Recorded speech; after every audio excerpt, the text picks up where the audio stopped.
وبشر الذين آمنوا وعملوا الصالحات أن لهم جنات تجري من تحتها الأنهار كلما رزقوا منها من ثمرة رزقا قالوا هذا الذي رزقنا من قبل وأتوا به متشابها ولهم فيها أزواج مطهرة وهم فيها خالدون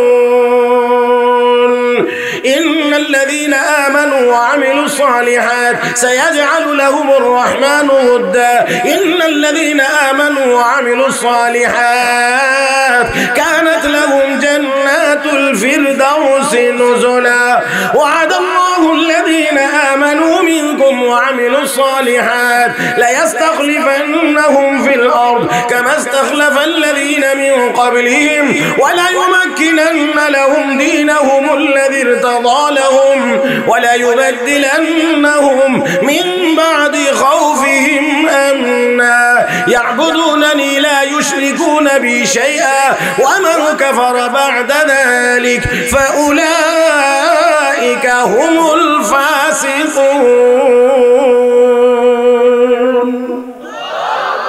আরেকটু জোরে কান সবগুলো আয়াতের ভিতরে আল্লাহ বলেছেন ওয়ামিলুস সালিহাত ইন্নাল্লাযীনা আমানু ওয়া আমিলুস সালিহাত। হে মুসলমান, আজকে ঈমানদারের অভাব নাই, নেককার মুসলমানের যথেষ্ট অভাব। আরো জোরে কান, যথেষ্ট পরিমাণ অভাব, যার কারণে আমাদের এই দুর্গতি, আমাদের এই অধপতন, আমাদের এই লাঞ্ছনা আর অবমাননা। আমার ভাইরা, আমি বলি এত মুসলমান, 200 কোটি মুসলমান, আজ 80 লাখ ইহুদির সামনে কেন আমরা এত অসহায় হব? না, মুসলমান তা হতে পারে না, হতে পারে না। মুসলমান সেই জাতির নাম না। একটা সিংহের গর্জনে হাজার ছাগল যেমন ময়দান ছেড়ে পালাইতে বাধ্য, একজন খাঁটি নেককার ঈমানদারের আল্লাহু আকবারের স্লোগানের আওয়াজে হাজার কাফের বেঈমান ময়দান ছেড়ে পালাইতে বাধ্য।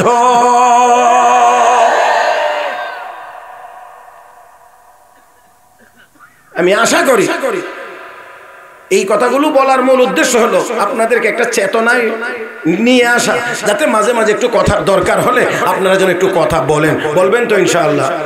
অত্যন্ত বিনয়ের সাথে অনুরোধ করে বলছি, বিশেষ করে যুবক ভাইদেরকে, অযথা কেউ হাসার চেষ্টা করবেন না। বহু উলামায়ে কেরাম আছেন, বুজুর্গানে দিন আছেন, কোরআন ও হাদিসের এই মজলিস এটা হাসির খোরাক জোগানোর জায়গা না। আমরা কেউ এখানে হাসাইতে আসি নাই, কেউ হাসবার জন্যও আসি নাই, কারণ ওয়াজ মাহফিলে আসি কোরআন ও হাদিসের কিছু কথা শুনে নিজের আমলের পরিবর্তনের জন্য। আজকে এটা তার রং তামাশার মানে কেন্দ্রে পরিণত হয়ে গেছে অনেকের জন্য, অনেকের জন্য। কেউ কেউ তো মানে এমন একটা অবস্থা আজকে মাহফিলের নামে চলে, কারো কারো এমন অবস্থা যে মানে আর ডোল হারমোনিয়ামটা হয়ে গেলে আর কোনো কিছু বাকি থাকে না। এইরকম অনেক সময় হয়ে যায়, অনেকের। আল্লাহ তাদেরকেও আমাদেরকে সবাইকে হেদায়েত দান করুন, সবাই বলি আমিন। পরিচিত সূরা জানা সূরাতুদ দুহার প্রথম কয়েকখানা আয়াত তিলাওয়াত করেছি। খুব সংক্ষিপ্ত সময়ে আপনাদের খেদমতি আয়াতগুলোকে সামনে রেখে কয়েকটি কথা বলার আশা করেছি। প্রথমেই তরজমা বা অনুবাদ আপনাদের খেদমতে পেশ করতে চাই। আল্লাহ রাব্বুল আলামিন বলেন, ওয়াদ-দুহা, দুহার কসম, ওয়াল লাইলি ইযা সাজা, অন্ধকার রাতের কসম, মা ওয়াদ্দাআকা রাব্বুকা ওয়া মা ক্বালা। হে হাবিব, আপনার রব আপনাকে ছেড়ে দেন নাই, আপনার উপরে অসন্তুষ্ট হন নাই। ওয়ালাল আখিরাতু খায়রুল লাকা মিনাল উলা, নিশ্চয় আপনার পরকাল আগের কালের চাইতে অনেক উত্তম। ওয়ালা সাওফা ইউতিকা রাব্বুকা ফাতারদা, হাবিব আপনার রব আপনাকে অচিরেই এমন নিয়ামত দান করবেন যে নিয়ামত পেয়ে আপনি আপনার রবের উপরে সন্তুষ্ট হয়ে যাবেন। এই হলো মোটামুটি ভাবে শাব্দিক তরজমা বা অনুবাদ। বিস্তারিত বোঝার জন্য একেবারে আমার চোখের দিকে চাইতে হয়, আমার চোখটার দিকে, চোখে তাকিয়ে কথাগুলো শুনবার চেষ্টা করবেন। আমি কিন্তু কোনো এলোমেলো মোটেও সহ্য করি না। আর এটাও আপনারা জানেন যে আমি আলহামদুলিল্লাহ বয়ানের ভিতরে আমি কোনো চাও খাই না। এটাও আমার কাছে ডিস্টার্ব, কাজে আপনার নড়াচড়া আমার কাছে কি পরিমাণ ডিস্টার্ব হবে এটা আপনি চিন্তা করবেন। মুহতারাম হাজরিন, আসুন বিশ্বনবী রাহমাতুল লিল আলামিন নবী মুহাম্মদুর রাসূলুল্লাহ সাল্লাল্লাহু আলাইহি ওয়াসাল্লাম এই দুনিয়াতে ছিলেন মোট 63 বছর। এই 63 বছর নবীর পুরা হায়াত প্রথমত দুই ভাগে বিভক্ত, নবুয়তের আগে আর নবুয়তের পরে। নবুয়তের আগে 40 বছর, নবুয়তের পরে হলো নবুয়তি জীবন 23 বছর। এই 23 বছর মক্কার জীবন, নবুয়তি জীবন আবার দুই ভাগে বিভক্ত, মক্কার 13 বছর, মদিনার 10 বছর। মক্কার 13 বছর জীবনীকে মক্কি জীবন বলে, মদিনার 10 বছরের জীবনকে মাদানী জীবন বলে। এই দিক থেকে কোরআনে নাজিল হওয়া সূরাগুলো দুই ভাগে বিভক্ত, কিছু সূরাকে বলা হয় মক্কি, কিছু সূরাকে বলা হয় মাদানী। মক্কায় অবতীর্ণ মানে হিজরতের আগে অবতীর্ণ সূরাগুলোকে মক্কি সূরা বলে, হিজরতের পরে অবতীর্ণ সূরাগুলোকে মাদানী সূরা বলে। এবারে আসেন মক্কার যে 13টি বছর নবুয়তি জীবন নবী দায়িত্ব পালন করেছেন, এই 13 বছর মক্কার জীবন আমার নবীর নির্যাতন সহ্য করার জীবন ছিল। 13টি বছর আমার আপনার নবী একতরফা কাফেরদের জুলুম নির্যাতনের শিকার হয়েছিলেন। এত সত্ত্বেও রাহমাতুল লিল আলামিনের কণ্ঠকেও বন্ধ করা যায় না, নবীর কার্যক্রমকেও বন্ধ করা যায় না। কাফের বেঈমানেরা যত বেশি চেষ্টা করেছে, যত বেশি বাধা দিয়েছে, আমার নবী তত বেশি জোর শক্তি নিয়ে, স্পিড নিয়ে কালেমার দাওয়াত দিয়েই চলেছেন, নবীকে কেউ আটকাইতে পারেনি।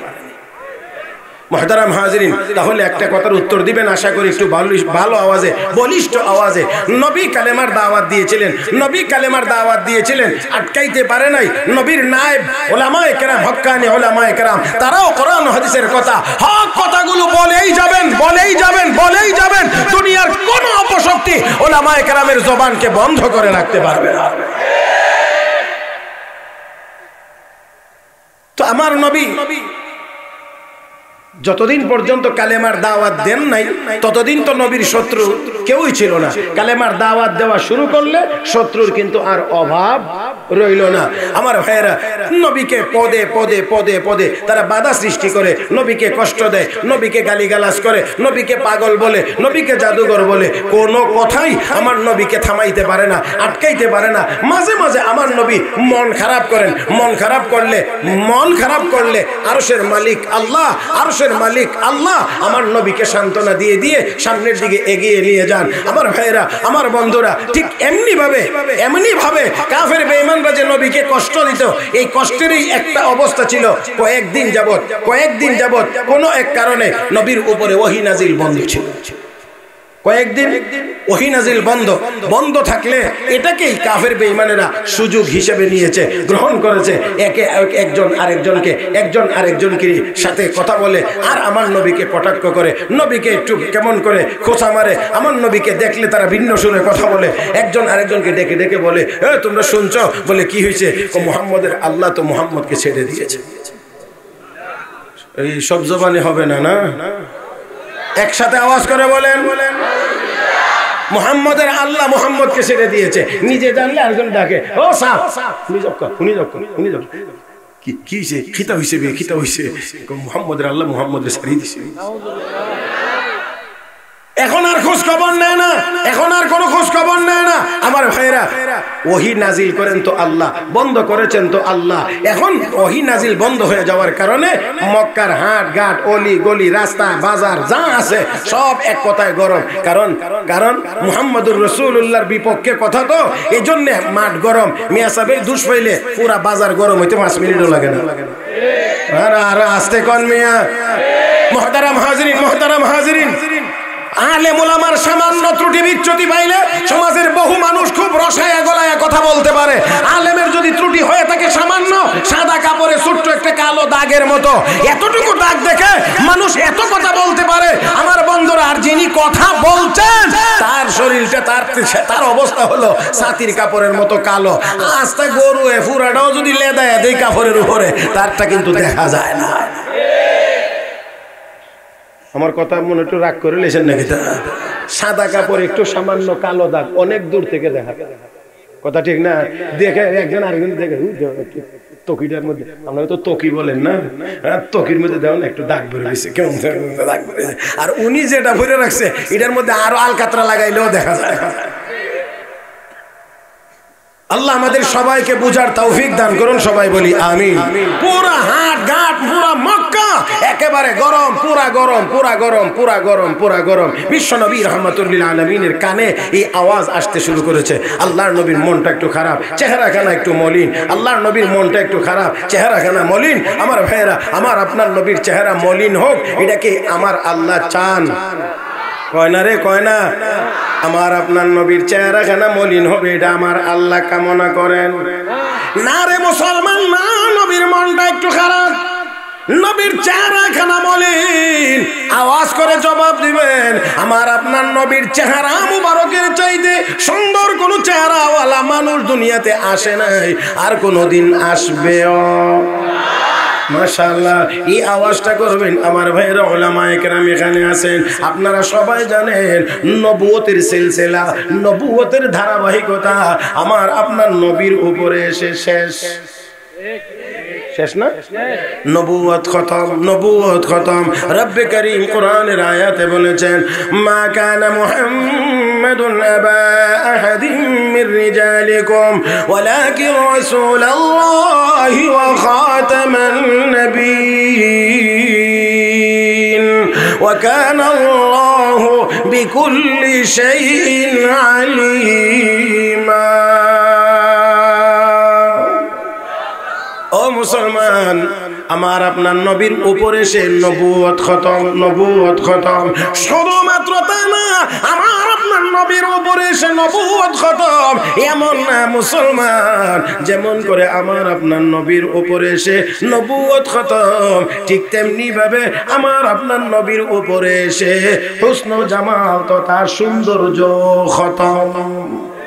আল্লাহ বুঝছেন আমার এই কথা?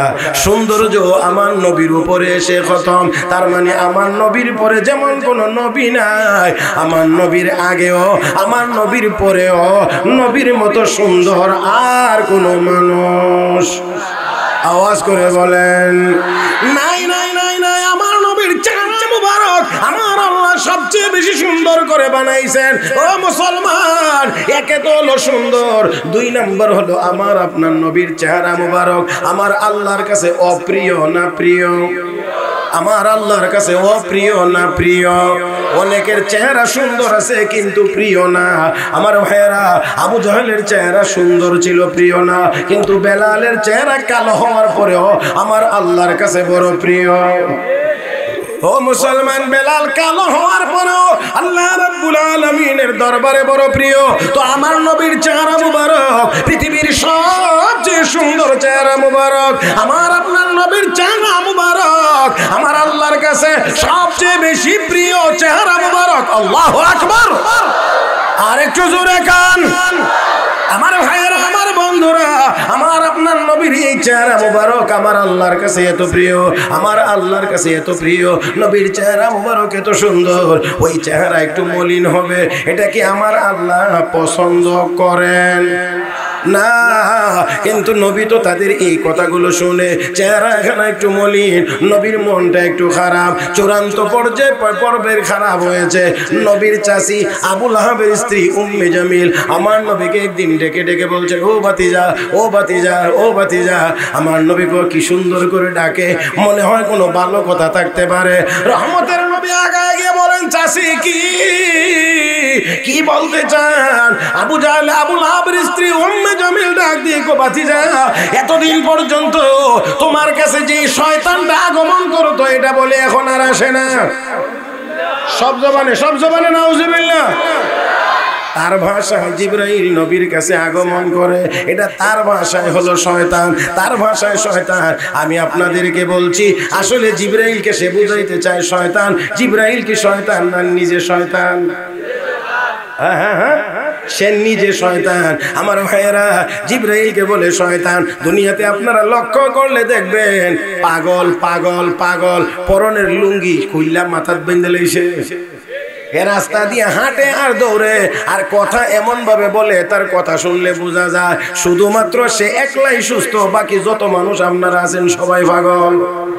আমার ভাইয়েরা, আমার বন্ধুরা, ওই কমবক্ত ওই কোলাঙ্গানি ডাক দেখো মুহাম্মদ জোরে কোন সাল্লাল্লাহু আলাইহি ওয়াসাল্লাম, তোমার কাছে এতদিন পর্যন্ত যে শয়তানটা আগমন করতো এটা বলে এখন আর আগমন করে না, তোমার আল্লাহ বলে এখন আর তোমার খোঁজ খবর নেয় না।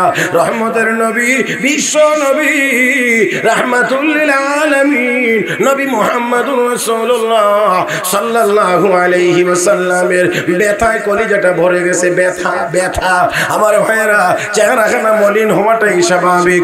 অন্যরা বলে যেমন তেমন, সে তো আমার কাছের মানুষ, ঘরের মানুষ, চাচি, সে আমাকে এমন কথা বলেছে।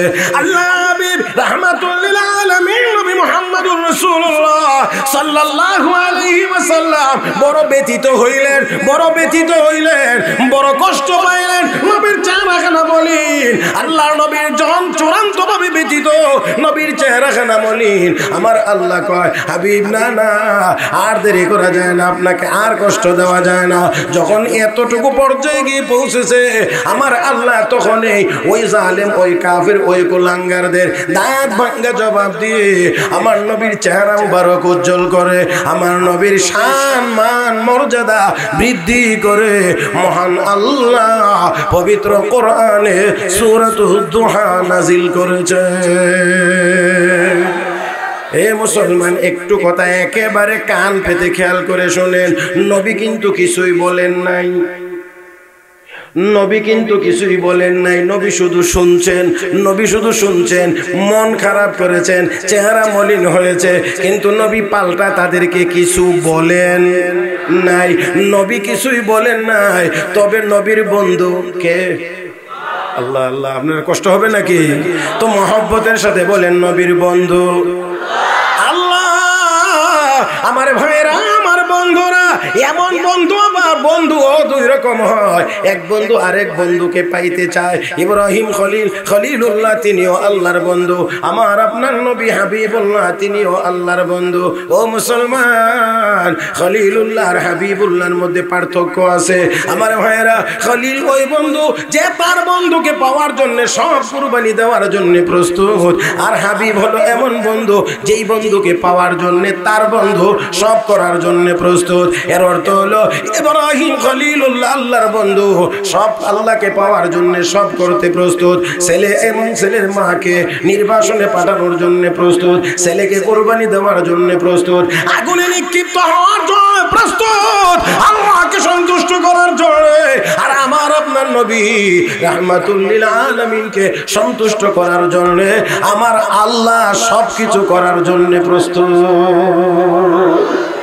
আমার ভাইয়েরা, আমার বন্ধুরা, আমার আপনার নবীকে খুশি করার জন্য, সন্তুষ্ট করার জন্য, আল্লাহ রাব্বুল আলামিন সব করার জন্য প্রস্তুত। আমার ভাইয়েরা, এমন বন্ধুকে যদি কেউ কষ্ট দেয় তাহলে বন্ধুর গায়ে সহ্য হওয়ার কথা না। আমার নবী শুধু নীরবে সহ্য করেন, মনটা বড় খারাপ, চেহারাখানা মলিন। আল্লাহ নবীর যখন এই অবস্থা, আল্লাহ রাব্বুল আলামিন হাবিব আপনি কিছু না বললেও আমি তো এমনিতেই ছেড়ে দিতে পারি না। আমার নবী জবাব না দিলেও নবীর বিরুদ্ধে যারা কথা বলে তাদের জবাব কে দেন? আওয়াজ করে জবান খুলে মহব্বতের সাথে বলেন, জবাব কে দেন? আমার ভাইয়েরা, আমার বন্ধুরা, আমার নবীর বিরুদ্ধে কথা বললে নবী যদিও কোনো কিছু বলেন না, আল্লাহ কিন্তু ছেড়ে দেন না। কিয়ামত পর্যন্ত আমার নবীর বিরুদ্ধে যারা কথা বলবে, একটা বেয়াদবকেও আমার আল্লাহ কোনোদিন ছেড়ে দিবেন না। আমার ভাইয়েরা, আমার বন্ধুরা, নবীর উম্মত হিসাবে আমরাও কি কিছু বলতে পারি নাকি পারি না? আল্লাহ কয় না, কয় না, কিছু বলতে পারেননি না, পারেন না।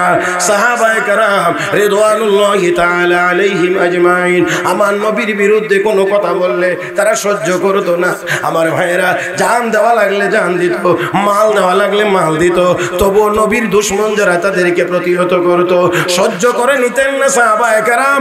আমরাও বলছি, আমরা এই বাংলার জমিনে 17 কোটি মুসলমান, 5 লাখের মতো মসজিদ, হাজার হাজার মাদ্রাসা, লক্ষ লক্ষ উলামায়ে কেরাম, আমরাও বলতে চাই আমরা নবীর উম্মত, আমরা সাহাবায়ে কেরামের উত্তরসূরি, আমরা ওলিয়া উলিয়াদের উত্তরসূরি। এই বাংলার জমিনে আমার নবীর বিরুদ্ধে বিরুদ্ধে কেউ কথা বলবে, এই দেশের একজন মুসলমান কোনদিন নীরব বসে থাকবে না। আমার ভাইরা, আমার বন্ধুরা, তাই আসুন, নবীর বিরুদ্ধে বলবে না। নবীর বাগান মাদ্রাসা, মাদ্রাসার বিরুদ্ধে বলা মানে নবীর বিরুদ্ধে বলা। কয় না টুপির বিরুদ্ধে বলা তো নবীর বিরুদ্ধে বলা, দাড়ির বিরুদ্ধে বলা তো নবীর বিরুদ্ধে বলা, তো নবীর বিরুদ্ধে বলা। জোরে কোন ঠিক না? আমার ভাইরা, আমার বন্ধুরা, আসুন, এই দেশ মুসলমানের, শতকরা 94% মুসলমান। এই দেশের মুসলমান জন্মের পরেই আজানের শব্দ শুনেছে। অতএব তাদের জীবনের শিক্ষা শুরু হবে কোরআনের শিক্ষা দিয়ে, মাদ্রাসার শিক্ষা দিয়ে, আলিফ বা তাসার শিক্ষা দিয়ে, ওযু গোসল শিক্ষা দিয়ে। আমার ভাইয়েরা, এই দেশের মুসলমানের সন্তানেরা ব্যঙ্গের ডাক শিখতে পারে না। আমার কথা বুঝেন না মনে হয়?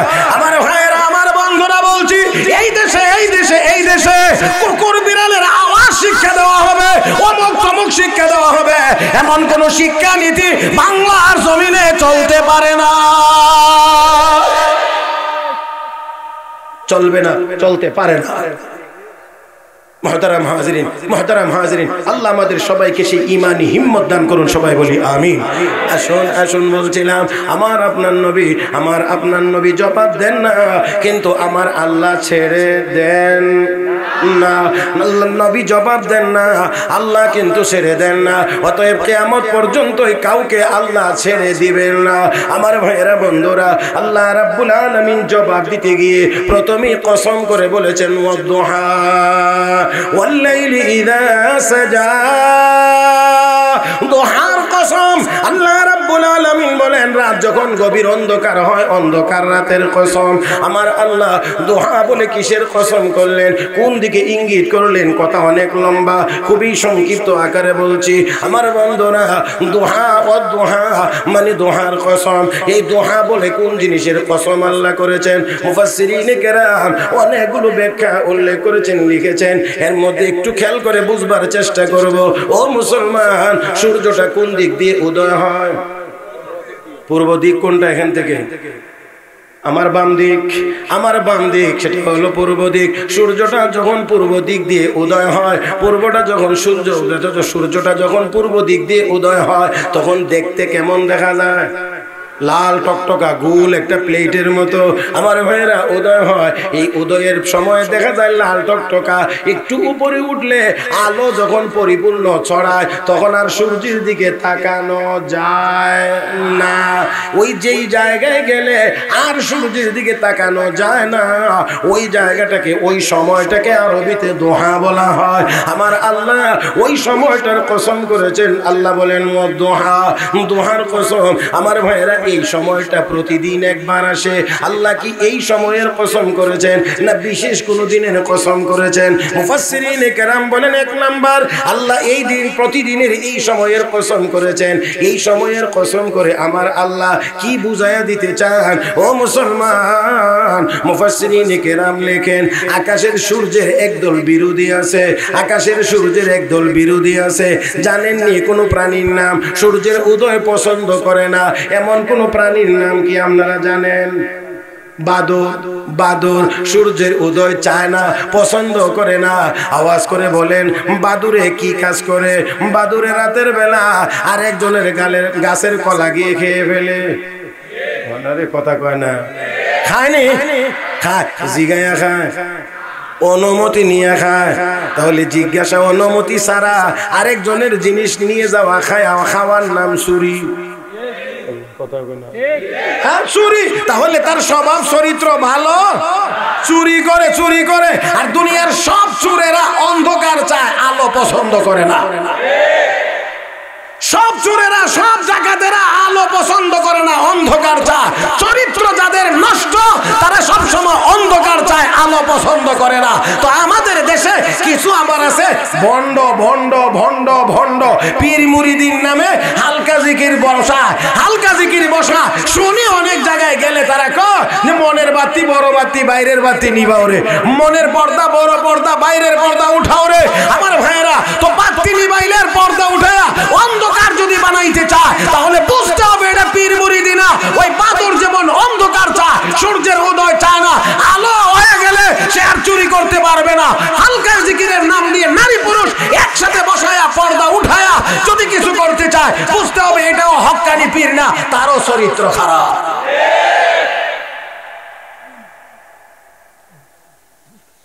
আল্লাহ আমাদের সবাইকে বুঝার তৌফিক দান করুন। আমার ভাইয়েরা, আমার বন্ধুরা, আসুন। তো এই বাদর সূর্যের উদয় পছন্দ করে না, কারণ কি? তার স্বভাব, তার চরিত্র ভালো না। সূর্য উদয় হয়ে গেলে, আলোকিত হয়ে গেলে উনি আর ওনার কাজ করতে পারবে না। তো আল্লাহ এই সময়টার পছন্দ করেছেন। এই সময়টা একবারে উঠার সময় না, এটা উঠার আরো কিছুক্ষণ পরের সময়, যেখানে গিয়ে আলো পরিপূর্ণরূপে ছড়ায়। আল্লাহ ওই সময়টার পছন্দ করে।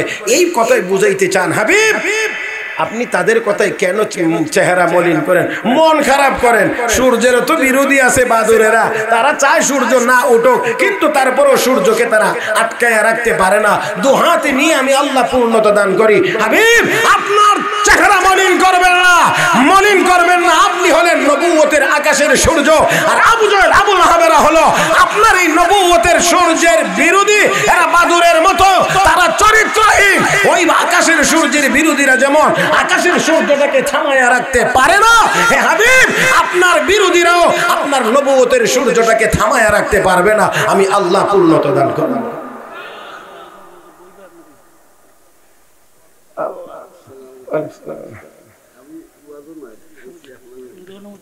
আল্লাহ হুজুর আইন আমনে সামনে না, আইন জোরে কোন আলহামদুলিল্লাহ, আর আস্তে কোন আলহামদুলিল্লাহ, মাশাআল্লাহ, আলহামদুলিল্লাহ। আমার অত্যন্ত শ্রদ্ধাভাজন ব্যক্তিত্ব। এই বৃহত্তর সিলেটের ভিতরে আমি যে কয়জনকে একেবারে অন্তর দিয়ে বেশি মহব্বত এবং শ্রদ্ধা করি, তার মধ্যে একজন হযরত আকদাস হযরত মাওলানা আব্দুল হান্নান শাম শাইখে গণেশপুরী দামাত বারাকাতুহুল আলিয়া। আল্লাহ হুজুরকে দীর্ঘ নেক হায়াত দান করুন। হুজুর আসছেন, বসছেন, আপনারা বেজার হয়েছেন না খুশি হয়েছেন? দোয়া করেন হুজুরের জন্য। হ্যাঁ, দোয়া করবেন না? হ্যাঁ, হুজুরও আমার সমাজের সবার জন্য দোয়া করবেন। আমরাও হুজুরের জন্য দোয়া করি, আল্লাহ যেন হুজুরকে আরো বেশি বেশি দ্বীনের খেদমতের তৌফিক দান করেন। বয়ান চলবে নি না শেষ করে দিতাম?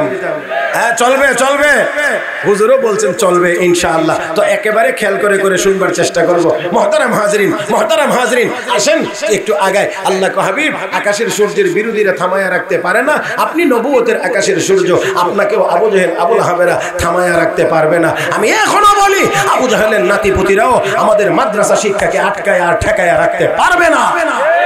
আর জোরে কান। মুহতারাম হাজরিন, আমার নবী কোরআনের তিলাওয়াত করতেন। কাফের বেঈমানরা আবু জাহেলেরা চাইতো তিলাওয়াত যেন চলতে না পারে, তিলাওয়াত যেন করতে না পারে, তিলাওয়াত যেন বন্ধ হয়ে যায়। আমি আপনাদেরকে জিজ্ঞেস করি, তিলাওয়াত এতে কি বন্ধ হয়ে গেছে?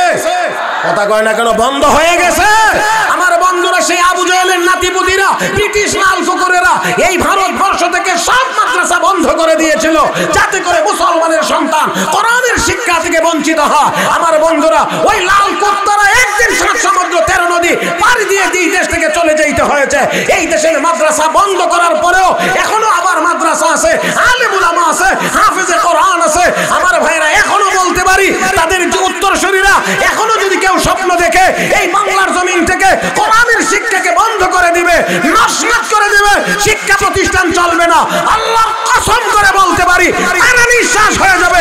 কোরআনের দর্স, কোরআনের সবক চলছে, চলবে, চলতে থাকবে, কিয়ামত পর্যন্ত চলবে।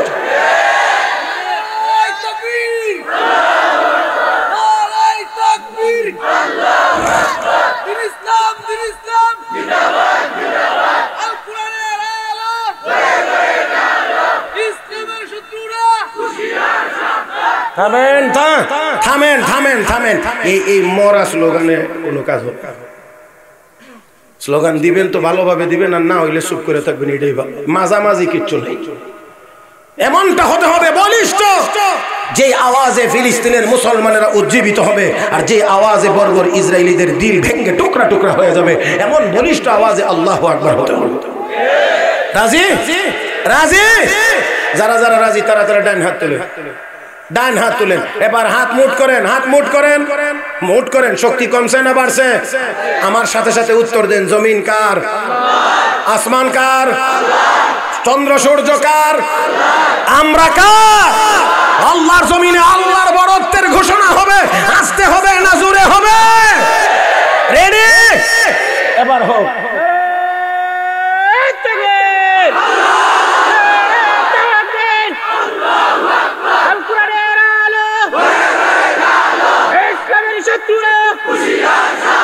মাদ্রাসার শত্রুরা হুঁশিয়ার সাবধান, আল কোরআনের শত্রুরা হুঁশিয়ার সাবধান, ওলামায়ে কেরামের শত্রুরা হুঁশিয়ার সাবধান, আল্লামা মাজারি জিন্দাবাদ জিন্দাবাদ, নারায়ে তাকবীর। মাশাআল্লাহ। এবারে গিয়া বোঝা যায় যে এখনো মুসলমান জিন্দা আছে। জোরে কোন ঠিক কিনা? মুহতারাম হাজিরিন, মুহতারাম হাজিরিন, একেবারেই চতুর্দিক দিয়ে চৌকান্না থাকতে হবে। আসুন, এক নাম্বার, আল্লাহ রাব্বুল আলামিন বলেন ওয়াদুহা, হাবিব দোহার কসম করছি। কেন? ওই সময়টাতে গিয়ে সূর্য পূর্ণতা লাভ করে, আপনার নবুয়তের সূর্য পূর্ণতা লাভ করবে, দুনিয়ার কেউ ঠেকায় রাখতে পারবে না। দুই নাম্বার হলো, এই দুই নাম্বারটা বলতে গেলে একটু সময় লাগবে, আপনারা একটু পিছনের দিকে ফিরে যেতে হবে। সাইয়েদেনা মুসা আলাইহিস সালামের নাম তো আপনারা অবশ্যই জানেন। কোরআন শরীফের সবচেয়ে বেশি যেই নবীর আলোচনা কোরআনে আল্লাহ বর্ণনা করেছে, মুসা আলাইহিস সালাম। যে ওদিকে যাবেন কোরআন শরীফ পড়তে থাকলে দেখবেন কতক্ষণ পরে পরে মুসা নবীর নাম আছে, কতক্ষণ পরে পরে দেখবেন মুসা আলাইহিস সালামের কথা আছে। কি বলেন ঠিক কিনা? আল্লাহর প্রিয় একটা বৈশিষ্ট্য ওনার ছিল আলাদা, সেটা ছিল উনি আল্লাহর সাথে দুনিয়ার জীবনেই আল্লাহর সাথে উনি কথা বলতেন। কোরআনে কারীমে আল্লাহ রাব্বুল আলামিন সেই কথাগুলো তুলে ধরেছেন। ওয়ামা তিলকা বিয়ামিনিকা ইয়া মূসা ক্বালা হিয়া আসাই আতাওয়াক্কাউ আলাইহা ওয়া আহুশু বিহা আলা গনামি ওয়া লিয়া ফিহা মাআরিব উখরা ক্বালা আলকিহা ইয়া মূসা ফাআলকাহা ফাইযা হিয়া হাইয়াতুন তাসআ ক্বালা খুযহা ولا تخف سنعيدها سيرتها الأولى। মুসা আলাইহিস সালাতু ওয়াস সালামকে আল্লাহ রাব্বুল আলামিন একটা মুজিজা দান করেছিলেন, লাঠি। আল্লাহ প্রত্যেক নবীকেই তার সমকালীন অবস্থার সাথে মিল করেই মুজিজা দিয়েছিলেন। আমার আপনার নবীর সবচেয়ে বড় মুজিজার নাম হলো আল কোরআন। আমার আপনার নবীর সময়ে সাহিত্যিকতার যুগ ছিল, বড় বড় কবি সাহিত্যিক ছিল, তারা অনেক কিছু লেখালেখি করতো। আর আল্লাহ আমার আপনার নবীর উপরে এমন এক কোরআন নাজিল করেছেন, যেই নবী স্কুলের বারান্দায় যায় নাই, কোনোদিন কোনো কলেজে যায় নাই, কোনো ইউনিভার্সিটিতে যায় নাই, সেই নবীর উপরে আল্লাহ এমন কোরআন নাজিল করেছে যে ওই সময়ের সব সাহিত্যিকেরা মিলেও ইন্না আতাইনাকাল কাউসার এই ছোট্ট সূরাটার মোকাবেলা করতে পারে নাই। বাধ্য হয়ে তারা বলছে লাইসা হাযা কালামুল বাশার, এটা মানুষের বানানো কোনো কালাম না, মানুষের বানানো কোনো কথা না। মুহতারাম হাজিরিন, তো মুসা আলাইহিস সালামকে ওই জামানা ছিল জাদুবিদ্যার জামানা। ওই সময়ে মানুষ জাদুতে পারদর্শী ছিল। রশির মধ্যে দড়ি মন্ত্র ভরে ফু দিত, সাপ হয়ে দৌড় মারতো। লাঠির মধ্যে মন্ত্র ভরে ফু দিত, সাপ হয়ে দৌড় মারতো। মুসা আলাইহিস সালামের কাছে যদি এর চেয়েও শক্তিশালী কোনো কিছু না থাকে, তো লোকেরা কইব তুমি যে নবী, তোমার কাছে কি আছে? আমরা যা পারি তুমি তো তাওই পারো না, তো তুমি আবার নবী হইলা কেমনে? আল্লাহ এই জন্য মুসা নবীকে একটা লাঠি দিয়েছেন, তো এটা হাতে থাকলে লাঠি, ছাইড়া দিলে হয়। মাগো আসতে কর, হাতে থাকলে লাঠি, ছাড়লে হয় সাপ। ওরে আল্লাহ, শুধু এটা না, মুসা আলাইহিস সালাম মাঝে মাঝে যে একটু রেস্ট নিতেন, শুয়ে থাকতেন, তো লাঠিটা থাকতো মাথার কাছে, লাঠিটা গল্লা মাথার কাছে। তো কোন জালেম মনে করতো এই বেটা ঘুমাই রয়েছে, এখন মেরে। ও আল্লাহ, যেই মাত্র খালি এই পরিকল্পনা করে আগাইতে আইতে আছে, আপনারা এটারে কি দেখতেছেন? এটা কথা বলে, এটা কি দেখেন? বাঁশ। আচ্ছা, হঠাৎ করে আমার দিক থেকে চোখ ঘুরাইয়া, হুজুরের দিক থেকে চোখ ঘুরাই, হঠাৎ করে যদি দেখেন যে এটা সাপ হয়ে গেছে গা, কেউ এখান থেকে যাইবার সময় হুজুরের অনুমতি লিয়ে যাইবেন? বুঝাইতে পারছি না মনে হয়। যদি হঠাৎ তাকায় দেখেন যে এটা একটা বড় সাপ, তাহলে আর আপনারা কেউ জিগাইয়া যাইবেন না যে এখন মতো ওই জালিম আসে মুসা আলাইহিস সালামকে মেরে ফেলবে। কারণ কি, শুয়ে আছে, ঘুমিয়ে আছে, আর ঘুমের মধ্যে মানুষ মারা অত্যন্ত সহজ। এই জন্য আগায় আসে, আস্তে আস্তে আস্তে আস্তে যখন একেবারে কাছাকাছি চলে আসে রেঞ্জের ভিতরে, কারণ লাঠি দিয়ে বাড়ি দিতে গেলে, দাও দিয়ে কূপ দিতে গেলে আপনি 20 হাত দূরের থেকে দিতে পারবেন না, কাছে আসতে হবে। ওই রেঞ্জের ভিতরে যখন আসে অটোমেটিক ওই লাঠি সাপ হয়ে ফাঁক করে। আচ্ছা এখন দেখেন তো, হাতে লাঠি নিয়ে আইছে, মুসা আলাইহিস সালাম বাড়ি দিবে, এখন আগাইতে আগাইতে যখন কাছে আইছে, এখন দেখে ওই যে লাঠি এটা অটোমেটিক সাপ হয়ে ফাঁক করে উঠছে। এখন কি বাড়ি দিবে না দৌড় দিবে? আল্লাহ, এখন দৌড়। তো এই লাঠি এটা মুসা আলাইহিস সালামের বড় মুজিজা আল্লাহ রাব্বুল আলামিন দিয়েছেন। এখন হাতে থাকলে সাইরা দেওয়ার কথা আল্লাহ বলছেন। যেদিন প্রথম আল্লাহ দেখাইয়া দিচ্ছেন, আল্লাহ মুসা লাঠিটা ছাড়ো, ছাড়ছেন তো সাপ হয়ে দৌড়াদৌড়ি শুরু করছেন। আল্লাহ মুসা আলাইহিস সালাম এবার ভিতরে মানবীয় বৈশিষ্ট্য। মুফাসসিরিন ইকরাম লেখেন, এতে করে বোঝা যায় নবীগণ মানুষ ছিলেন, এই জন্য ভিতরে একটু ভয় কাজ করতেছে। আর ভয় যে ছিল এটা তো কোরআনের আয়াত স্পষ্ট। আল্লাহ পরে নির্দেশ দিলেন, খুযহা ওয়ালা তাখাফ, পয়গম্বর ধরো, ডরায়ও না। তো ধরো বললেই তো ধরতেন, তো ডরায়ও না, ভয় পায়ও না, এই কথাটা সাথে লাগাইয়া দেওয়ার অর্থই হলো মুসা নবী ভিতরে ডরাইতেছে, ভয় পায়ও না। এখন মুসা আলাইহিস সালাম আল্লাহ নির্দেশ ধরছেন, ধরা মাত্র দেখো মাঠে দিয়েছে এই লাঠি, সেই লাঠি হয়ে গেছে। এটা আবার কাফের বেঈমানেরা, ওই ফেরাউনের দলের লোকেরা দেখে মনে মনে কয়, আমরা যেমন জাদু জানি মুসাও তেমনই জাদু জানে। কথা বুঝেন না? এটা তো একদম সোজা কথা, আপনারা জানেন, শুনছেন যে পুকুরের দুই দিক দিয়ে গাটলা, এক দিক দিয়ে হলো মসজিদ, আর এক দিক দিয়ে হলো মানুষের বাড়িঘর। তো মসজিদের ইমাম সাহেব রাত 3টা সাড়ে 3টার সময় উঠছে, ওযু করবার লেগে গেছে, তাহাজ্জুদের নামাজ পড়বে। এমন সময় আরেক লোক গরু চুরি করে আইছে, হাতে পাওয়া মাটি, এবারে এই গাড়াদের নামছে হাত মুখ ধুইতে। এখন ইমাম সাহেব আলহামদুলিল্লাহ আমার মুসল্লিদের মধ্যেও তাহাজ্জুদ গুজার আছে, এবারে ওযু করবার লেগে গেছে, তাহাজ্জুদ পড়বে। আল্লাহ যাক, আমার মুসল্লিদের মধ্যেও তাহাজ্জুদ গুজার আছে। আর এইবারে হাত পাওয়া ধোয়ার খুব ঘটনা কি, আমরা ইমাম সাহেব কি কাম করেন নাকি? কথা বুঝছেন না কিছু আপনারা? তার মানে হ্যাঁ চুরি করে ডাইরেক্ট কয় না যে আমরা ইমাম সাহেব চুর করে, আমরা ইমাম সাহেব কি কাম করে নাকি? মুহতারাম হাজিরিন, এবার চিন্তা করেন তো, যে যেমন আরেকজনকে মনে করে, কথা কয় না, একজনই যে যেমন আরেকজনকে মনে করে তেমন। মুহতারাম হাজিরিন, তো এবার ওই যে তারা মনে করছে আমরা তো জাদু, মুসা নবীটাও জাদু। এখন গিয়ে মুসা আলাইহিস সালামের সাথে পিরাপিরি শুরু হয়েছে। ও মুসা, আমরা তোমার সাথে একটা জাদুর লড়াই করব, দেখব তোমার আল্লাহ শক্তি বেশি না আমাদের মহা ভগবান ফেরাউনের শক্তি বেশি। আপনারা আওয়াজ করে জবাব দিবেন, ফেরাউনের কোনো শক্তি আছে? কার শক্তি? কার শক্তি? আমার আপনার গায়ে যেই শক্তি, এটা কার দেওয়া? ফেরাউনের গায়ে একটা কার দেওয়া? যে বেটা গরিব মানুষ তার টাকার দেওয়া, ধনী হইলে মনে নিজেরটা, নেতা হইলে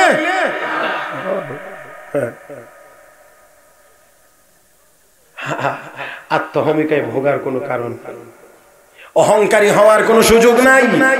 দুনিয়াতে বহু অহংকারী হয়েছে, বহু ক্ষমতার মালিক হয়েছে, বহু টাকার মালিক হয়েছে, আমার আল্লাহ অপমান অপদস্থ করে দুনিয়া থেকে বিদায় করে দিয়েছে। আমি আর আপনি কি শুধু সেই লাইনে না, আর একটু যদি অন্য লাইনে যাই তো এই লাইনেও আছে। যদি এখন আপনার একটা তো বলছি টাকা পয়সা, দন দৌলত, বাড়ি গাড়ি, নেতাগিরি সবকিছুই বলছি, এবার বলি এলেমের বাহাদুরি, আমলের বাহাদুরি, আমি অমুক, আমি তমুক, আমি বড় হুজুর, আমি এই, আমি সেই। আল্লাহ আল্লাহ এখানেও অনেকের জাতা দিয়া একেবারে কোমর ভেঙে দিছে। কথা কয় না কেন? মুহতারাম হাজিরিন, আমি সেই দিকে যাব না, তবে যেখানে এই ভাব আসবে সেখানেই অধপতন অবশ্যই আসবে, কোনো সন্দেহ নাই। কারণ অহংকার এটা আমার আল্লাহর গায়ের চাদর, টান দিবে যে ধ্বংস হবে সে। আল্লাহ আমাদের সবাইকে বোঝার তৌফিক দান করুন, আল্লাহ আমাদের সবাইকে হেদায়েত নসিব করুন, সবাই বলি আমিন, আরো জোরে আমিন। এবার কর লড়াই হবে, দেখতে চাই। মুসা আলাইহিস সালাম কো এই কাজ আমি করতে পারবো না, এই লড়াইটার জন্য আমি এসেছিলাম। তারা কোন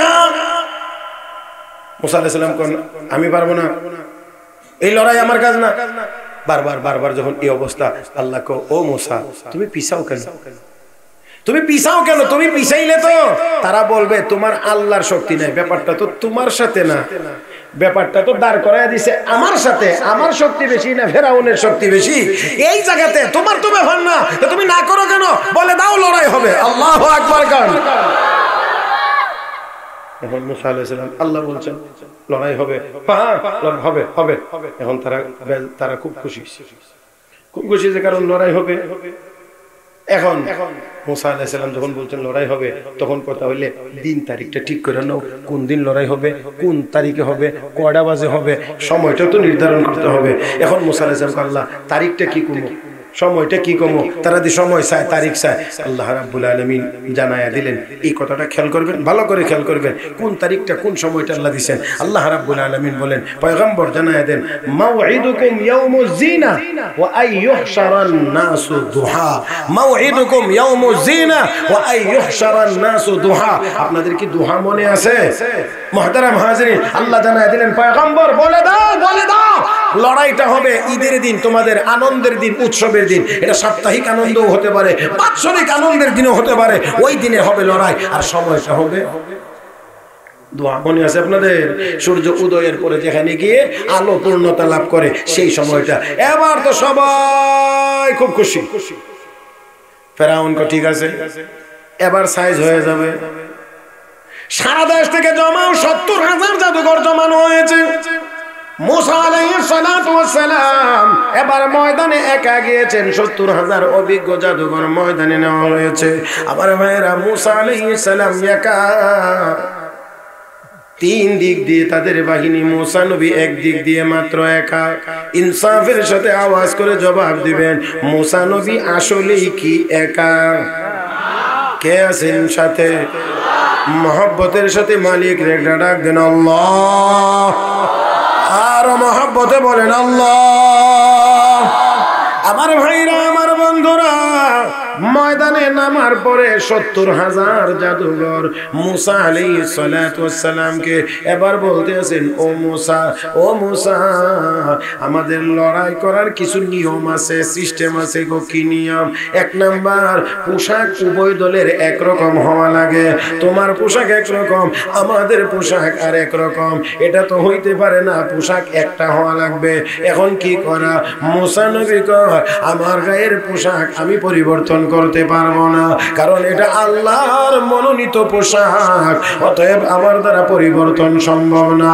আমার বন্ধুরা, এবার তারা কই ঠিক আছে, যদি তুমি পরিবর্তন করতে না পারো, আমরাই পরিবর্তন করে নিলাম, মানে তোমার পোশাক আমরা পরিধান করে নিলাম। যদি বুঝে থাকেন মুসলমান, তাহলে এবার বলেন একটু, এখন কে কার পোশাক পরিধান করে? ফেরাউনের দলের লোক মুসা নবীর পোশাক পরিধান করেছে। এখন যদি ময়দানে যায়, তাহলে তাদেরকে কেমন দেখা যায়? ফেরাউনের দলের লোক দেখা যায় না মুসা নবীর দলের লোক দেখা যায়? মুসা আলাইহিস সালামের দলের লোক দেখা যায়, সবার গায়ে মুসা নবীর পোশাক। আমার বন্ধুরা, কেমন করে দল বদলায় লাইছে টেরও পাইছে না। মুফাসসিরিনে কেরাম লেখেন, তাদের পরাজয় এখান থেকেই শুরু হয়েছে, এখান থেকেই পরাজয় শুরু হয়েছে। না হয় ৭০,০০০ জাদুঘর বলার কথা ছিল, আমরা কেন বদলাইব, তুমি একা একলা বদলাই এলাও। আমার ভাইয়েরা, আমার বন্ধুরা, মুসা আলাইহিস সালাতু ওয়াস সালামের পোশাক এবার তারা পরে নিয়েছে। এখন তারা গো, মুসা, হামলাটা কে আগে করবে, লড়াইটা কে আগে করবে, কে আগে হামলা চালাইবে? পয়গম্বর মুসা আলাইহিস সালাতু ওয়াস সালাম এবার ডাক দিয়ে কয়, তোমরাই আগে আমি পরে, তোমরা আগে আমি পরে। তারা ৭০,০০০, মুসা আলাইহিস সালাম একা। তারপর মুসা নবী বলেন, তোমরা আগে আমি পরে, তোমরা আগে আমি পরে। এবার তারা খুবই আনন্দিত। আমার বন্ধুরা, খুবই আনন্দিত এই জন্যে, আমরা ৭০,০০০ সিরিয়াল আবার আমাদেরকে দিয়েছে আগে। মুসা নবী, মুসা কি কোনো সুযোগ পাবে, কোনো চান্স পাবে নাকি? আমার ভাইয়েরা, মাঠের ৩ কোণা দখল করে নিয়েছে। ময়দানে মুসা নবী একা আছেন। ৩ কোণাতে দাঁড়াইয়া ৭০,০০০ মানুষ, একটা রশি আর একটা লাঠি, দুইটার মধ্যে মন্ত্র করে ফু দিয়েছে। ১,৪০,০০০ সাপ হইয়া মুসা নবীর দিকে দৌড়াইতে আরম্ভ করেছে। ও ও মুসলমান, অবস্থাটা একটু সামান্য সময়ের জন্য খেয়াল করেন। একদিকে একজন, আর একদিকে 70,000 জাদুঘরের ছেড়ে দেওয়া 1,40,000 সাপ। দেখা যায় মুসা নবীর দিকে দৌড়িয়ে আসতেছে। আল্লাহর পয়গম্বর ভিতরে ভিতরে চমকায়া উঠলেন। আমি বলি না, আল্লাহ বলেন ফাউজাসা ফি নাফসিহি খিফাতাম মুসা। মুসা ভিতরে ভিতরে একটু চমকায়া উঠলেন।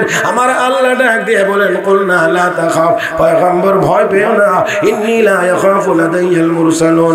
যারা ভয় পায় তাদেরকে আমি রাসূল বানাই না। ও পয়গম্বর, কেন ভয় পাইবা? কেন তুমি ভয় করবা? ভয় করার কোনো কারণ নাই। ইন্নাকা আনতাল আলা। আজকের লড়ার ময়দানে আমি আল্লাহ তোমাকে বিজয়ী ঘোষণা করব। আমার ভাইয়েরা, কয়জন মুসা নবী? কয়জন? তারা কতজন? 70,000-এর মোকাবেলা আমার আল্লাহ বলেন, আমার আল্লাহ বলেন তুমি বিজয়ী হইবা, তোমাকে বিজয়ী ঘোষণা করব। আমার ভাইয়েরা, আমার বন্ধুরা, আমার তো মনে হয় আমার আল্লাহর এই ধারা এখনো অব্যাহত আছে। আমার ভাইয়েরা, আফগানিস্তানে যে তালেবানদেরকে 20 বছর পর্যন্ত পিটাইছে, আর একটু জোরে কর না কেন? জোরে কর। 20 বছর পর্যন্ত যে মার্কিন বাহিনী বেদম পিটাইছে, একটা সময় গিয়ে 20 বছরের মাথায় গিয়ে এবার দেখা গিয়েছে ওই তালেবানদের ভয়ে তারা রাতের অন্ধকারে বিমান কামান সব ফেলে দিয়ে চোরের মতো পলায়ন করেছে। আমার বন্ধুরা, আমার ভাইরা, মুসা পয়গম্বর এবার শক্ত। এইদিকে না, এইদিকে কি তাকানি? একটু জায়গা করা হইতেছে, আর কিচ্ছু না। আমার দিক মুসা আলাইহিস সালাতু ওয়াস সালাম ইয়াকাম। আল্লাহ রাব্বুল আলামিন বলেন ভয় করো না, ভয় পেও না। কি করব আল্লাহ? তাহলে কি করব? আল্লাহ রাব্বুল আলামিন বলেন আলকি মা ফি ইয়ামিনিক। হে মুসা, তোমার ডান হাতে কি আছে ছেড়ে দাও। আওয়াজ করে সবাই বলবেন মুসা নবীর ডান হাতে কি আছে? লাঠি আছে, ছেড়ে দিয়েছে। মুফাসসিরিনে কেরাম লেখেন ছেড়ে দেওয়া মাত্রই সাপ হয়েছে। এত বড় সাপ হা করেছে তো মাঝখানে 80 হাত ফাঁক। সুবহানাল্লাহ, আস্তে করেন কিন্তু। হ্যাঁ, কয় হাত? কয় হাত? 80 হাত। এ হার মাঝখানে ফাঁক হয়েছে 80 হাত। আবার যত সাপ আইতেছে সবগুলো ফাঁসটি প্লাস্টিক যা ছিল 1,40,000 সব ভিতরে ঢুকছে। পরে একবার মুখ বন্ধ করে যেমন এক লোকমা বাদ গেছে। এখন বলেন দুইটা পুঁজি ছিল, অস্ত্র দুইটা ছিল, একটা রশি আর একটা লাঠি। মন্ত্র করে ফু দিছে, সাপ হয়েছে, এটা গিলা লেছে সব। ওই ভিভিআইপি গ্যালারি থেকে ফেরাউন দেখতেছিল এই দৃশ্য, কারণ মাঠে খেলোয়াড়রা খেলবে আর ফেরাউন সাপ ভিভিআইপি যখন দেখছে যে সবগুলো খাইয়া লাইছে, এরপরও সাপ সামনের দিকে দৌড়া। তাফসীরের কিতাবে লেখে ফেরাউনের পেটটা যে একটা সিফা দিছে। কথা কয় না? আরে মেয়েরা, আমরা কয় না নাভিটা যে একটা মুসুর মারছে, এই নাভিটা যে মুসুর দিছে, এরপরে যতদিন ফেরাউন বাঁচছে আর এই মুসুরের বেদনা আর কমছে না। মুহতারাম হাজিরিন, তো দেখেন এই ফেরাউন ওইখানে বসে বসে ভয়, আর তারা যারা 70,000 মাঠে নামছিল, 70,000 একজন আরেকজনকে কানে কানে করি এটা কোনো জাদু না। জাদু হইলে একজনের জাদুর মোকাবেলা 70,000 মানুষের জাদু দিয়ে করতে পারে না। নিশ্চয়ই এটা কোনো অলৌকিক শক্তি হবে, অলৌকিক শক্তি হবে। এখন এই কথা যখন বলে আমার আল্লাহ কো জিবরাইল, মাঠের কি অবস্থা? কো আল্লাহ, মাঠে তো সব মুসা নবীর দলের লোক দেখা যায়। আপনাদের কি মনে আছে প্রথম কথা কি? পোশাক সবাই তো মুসা নবীর দলের দেখা যায়। আমার পয়গম্বরকে তারা অনেক দিক দিয়ে সম্মান জানাইছে। এক নাম্বার মতামত নিয়েছে, কে আগে কে পোশাক পরিবর্তন করবে। আর আমার বন্ধুর পোশাক যাদের গায়ে একবার উঠে গেছে, আমি তাদের শরীর থেকে আমার পোশাক খুলে নিতে চাই না। এখনো তারা বলছে এটা কোনো জাদু না, এটা অলৌকিক শক্তি। আমি আল্লাহ এই 70,000 জাদুঘরের হেদায়েতের ফয়সালা করে দিলাম। فألقي السحرة سجدا قالوا آمنا برب هارون وموسى। 70,000 জাদুঘর একসাথে কালেমা পড়ে মুসলমান। ফেরাউন কয় হ্যাঁ এটা কেমন কথা হইলো, একসাথে কালেমা পড়ে মুসলমান। তারা পরাজিত হলো, কালেমা পড়ে মুসলমান হয়েছিল যেই সময়টা, সেই সময়টা ছিল দোহা।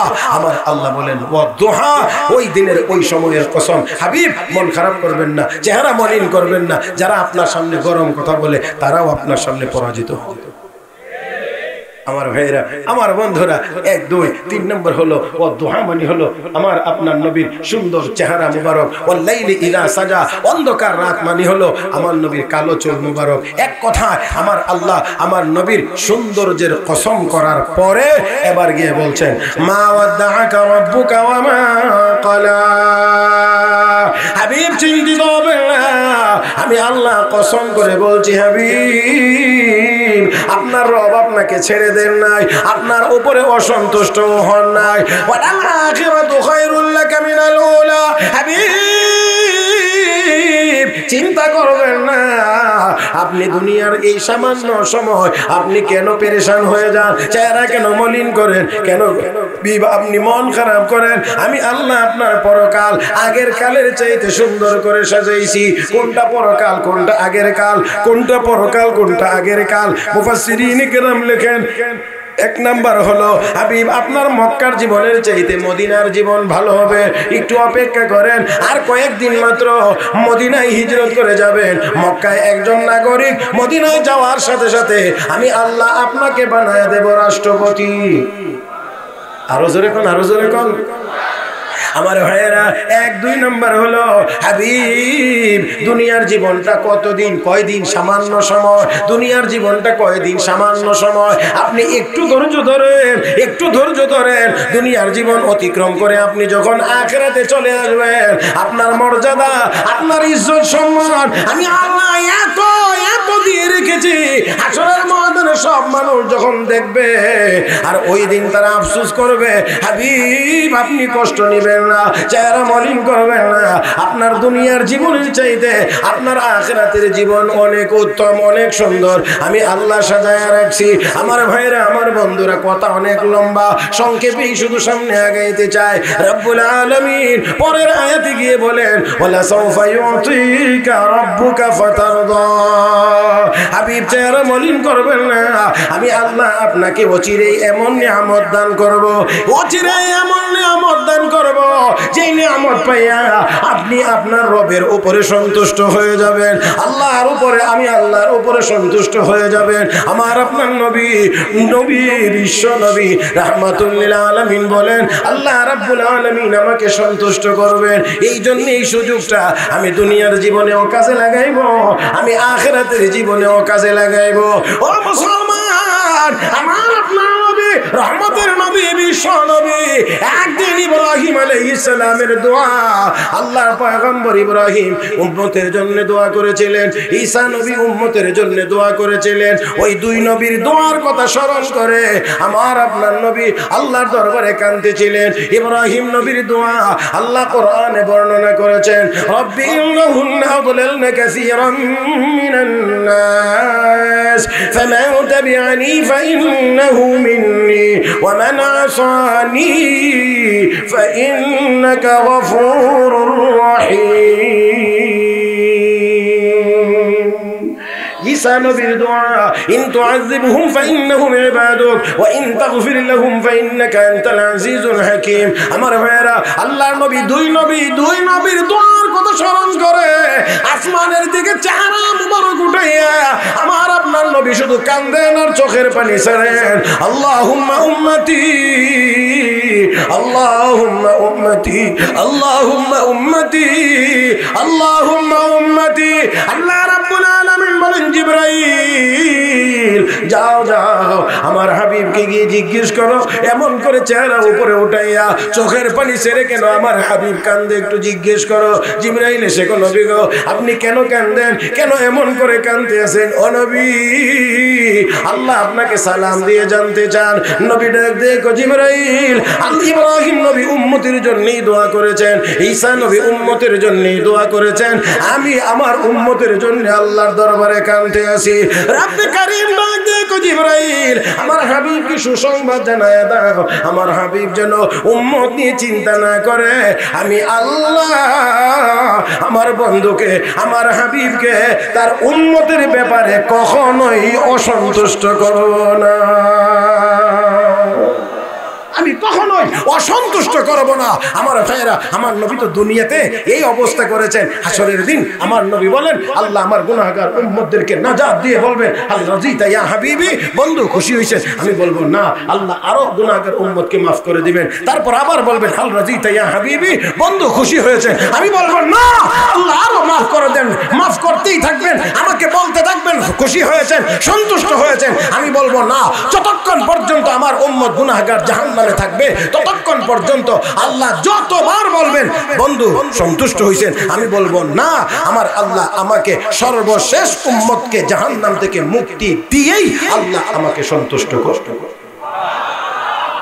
সর্বশেষ উম্মত জাহান্নাম থেকে যখন বের হবে, তখন আমাকে যখন বলা হবে আল রাজিতা ইয়া হাবিবি, দোস্ত খুশি হয়েছেন, তখন আমি বলবো হ্যাঁ আল্লাহ আমি খুশি হয়েছি, আমি সন্তুষ্ট হয়েছি। তো যেই নবী উম্মত একজন জাহান্নামে থাকতে আল্লাহ জিজ্ঞেস করলেও বলবেন আমি সন্তুষ্ট হই নাই, সেই নবীকে আমরা অসন্তুষ্ট করতে পারি? ওই আরো জোরে বলেন, আমরা করতে পারি? তাহলে কিন্তু আমরা মুখে বলি আমরা নবীকে কষ্ট দিতে পারি না, অসন্তুষ্ট করতে পারি না, কিন্তু আমাদের আমল তো বলে যে আমরা সবসময় নবীকে কষ্ট দিতে আছি। কথা কন, কথা কন, কথা কন। আমাদের আমল বলে আমরা সব সময় নবীকে কষ্ট দিতে আসি। আজকে থেকে নিয়ত করি, আজকে থেকে নিয়ত করি নবীকে আর কষ্ট দেব না। পারবো ইনশাআল্লাহ? বলি আরো জোরে বলি।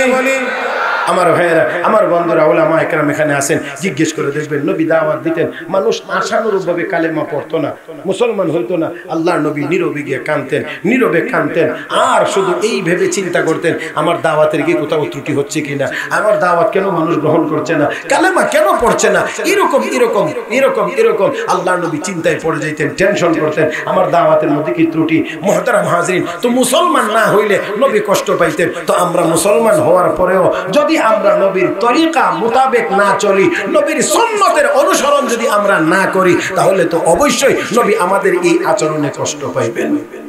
কথা বলেন ঠিক কিনা?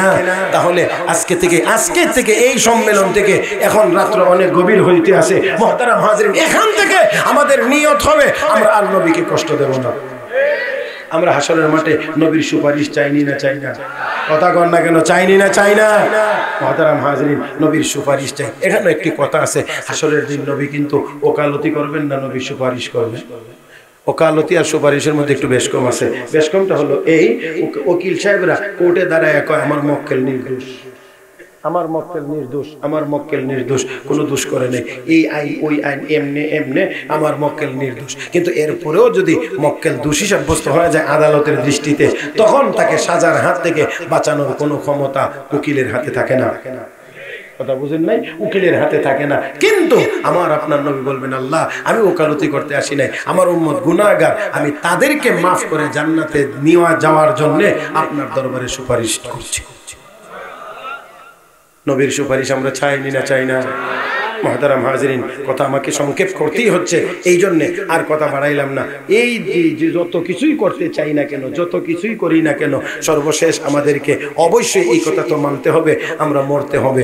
যেহেতু আমরা মুসলমান, মৃত্যুবরণ করব, আমরা চাই জান্নাতে যাইতে, অবশ্যই আল্লাহর হুকুম এবং নবীর তরিকা যদি অনুসরণ করে না যাই, তাহলে জান্নাতে যাওয়া কঠিন হবে। জোরে বলেন ঠিক কিনা?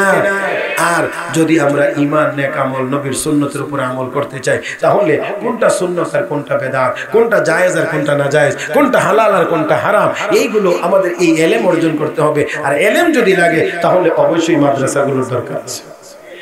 আপনাদের কি মনে হয় এই মাদ্রাসা টিকে থাকার দরকার নাই না আছে? যদি তা হয় তাহলে এই মাদ্রাসার অনেক যেই পরিকল্পনার কথা মুহতামিম সাহেব শুনাইছেন, আল্লাহর কাছে দোয়া করি আল্লাহ যেন এই বাজেট আল্লাহর আরশে আজিম থেকে মঞ্জুর করেন, আল্লাহ যেন পুরা করে দেন। তবে আমরা এর সাথে শরীক থাকতাম চাই, রাজি না ইনশাআল্লাহ? আমি বেশি কষ্ট দেব না, বেশি করে চাইবো না, কম করে চাইবো, কম সময় চাইবো, কারণ আমার পরে উলামা একরাম আছেন, আপনারা বয়ান শুনবেন। এই জন্যে আমি লম্বা করছি না। আল্লাহর বান্দা এই মাদ্রাসার জন্য ৫,০০০ টাকা দিবেন এমন আল্লাহর বান্দা কে আছে? কিরাম মাশাআল্লাহ বিশিষ্ট ব্যবসায়ী বাদগর ইমামউদ্দিন ভাই 5000 টাকা। নারে তাকবীর। আল্লাহ কবুল করে নাও, মঞ্জুর করে নাও, মনের নেক মাকসুদ পুরা করে দাও, হায়াতে তৈয়বা নসিব করে দাও।